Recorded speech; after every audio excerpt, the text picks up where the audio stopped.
The third and final presidential debate of 2012 between Governor Mitt Romney and President Barack Obama.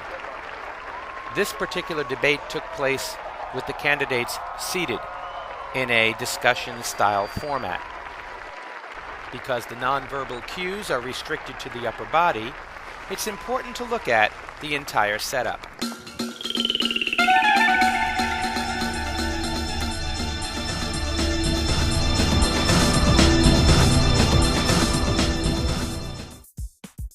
The discussion-style format creates a degree of openness.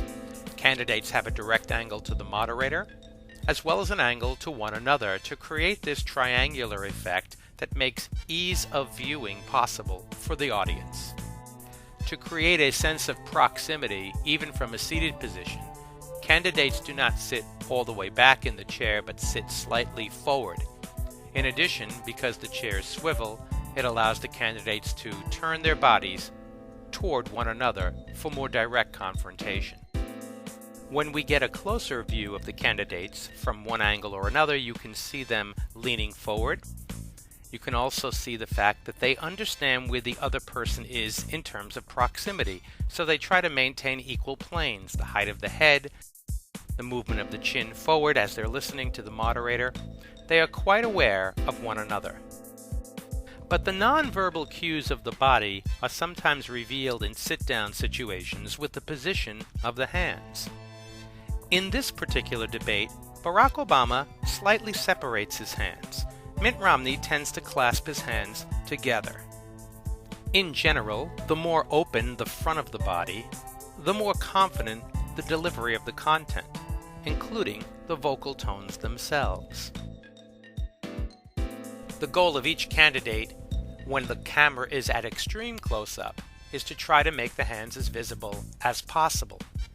In this particular sequence coming up, Mitt Romney shares his first reactions to the questions in the debate, and because his hands stay mostly close together, he doesn't lift his hands as high, and it appears he has less energy. This even adds to the fillers in his voice. And the training program is proceeding apace. There are now a large number of Afghan security forces, 350,000, that are ready to step in to provide security, and we're going to be able to make that transition by the end of 2014. So our troops will come home at that point. I can tell you at the same time that we will make sure that we look at what's happening in Pakistan and recognize that what's happening in Pakistan is going to have a major impact on the success in Afghanistan. Conversely, Barack Obama was quite prepared how to handle close-ups in this debate. His energy level appears higher as his hands move higher.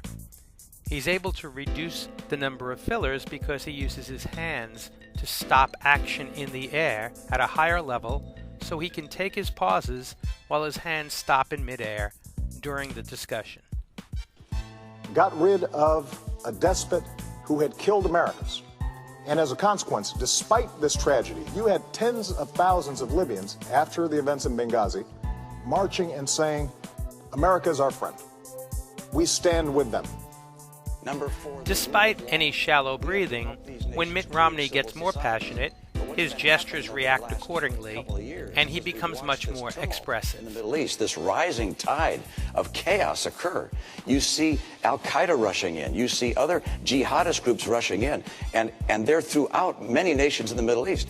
It's wonderful that Libya seems to be making some progress despite this terrible tragedy. The candidates are aware of the fact that they are on television, and TV is a flat projection, and it can make your hands look natural or quite unnatural depending on the position that you place your hands in. Fred Astaire discovered this when he first saw himself dancing on film and realized that his hands were too long for his body. So he decided to curl some of his fingers in as he danced to make his hands look more natural on film. In a similar way, the candidates will either draw attention to their hands by making them wider, or take attention away from the hands by making them smaller. In this next sequence, Barack Obama makes choices as to when he would like more attention drawn to his hands or less. That represents the opportunity we have to take advantage of. And, Governor Romney, I'm glad that you agree that we have been successful in going after Al-Qaeda. But I have to tell you that your strategy previously has been one that has been all over the map and is not designed to keep Americans safe or to build on the opportunities that exist in the Middle East. Just as in the other two debates, confrontation was inevitable. In this particular sequence, both candidates are energetic, do use actions of the hands, even tilts of the head, to try to make points toward the other candidate, as well as to make their case to the moderator, which is like making the case to the general public. That we're talking about the Middle East and how to help the Middle East reject the kind of terrorism we're seeing and the rising tide of tumult and confusion. And attacking me is not an agenda. Attacking me is not talking about how we're going to deal with the challenges that exist in the Middle East and take advantage of the opportunity there and stem the tide of this violence. But I'll respond to a couple of things you mentioned. First of all, Russia, I indicated, is a geopolitical foe. Excuse me, it's a geopolitical foe. And I said in the same paragraph, I said, and Iran is the greatest national security threat we face.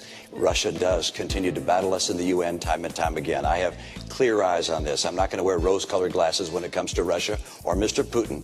And I'm certainly not going to say to him, I'll give him more flexibility after the election. After the election, he'll get more backbone. Number two, with regards to Iraq, you and I agreed, I believe, that there should have been a status of forces agreement. Did you? Oh, you didn't? You didn't want a status of forces agreement? No, what I would not have done is left 10,000 troops in Iraq that would tie us down. That certainly would not help us in the Middle East. I'm sorry. You actually, there was an effort on the part of the president to have a status of forces agreement, and I concurred in that and said that we should have some number of troops that stayed on. That was something I concurred with. That was your posture. That was my posture as well. You thought it should have been 5,000 troops. I thought it should have been more troops. But you know what? The answer was we got no troops through whatsoever. This is just a few weeks ago that you indicated that we should still have troops in Iraq. No, I didn't. I'm sorry. That's it. You made a major speech. I indicated that you failed to put in place a status of forces agreement at the end of the conflict that existed. Governor, here's one thing I've learned as Commander-in-Chief. You've got to be clear, both to our allies and our enemies, about where you stand and what you mean. Now, you just gave a speech a few weeks ago in which you said we should still have troops in Iraq. That is not a recipe for making sure that we are taking advantage of the opportunities and meeting the challenges of the Middle East. Barack Obama had the benefit of 4 years of foreign policy experience in this particular debate, and Mitt Romney was less energetic in gestures and upper body language than Barack Obama because he really wasn't operating from the same type of experience. Overall, both men brought to the debate a sense of commitment and resolve in trying to convince the American public who should be the next president. Thank you very much for allowing me to provide this analysis.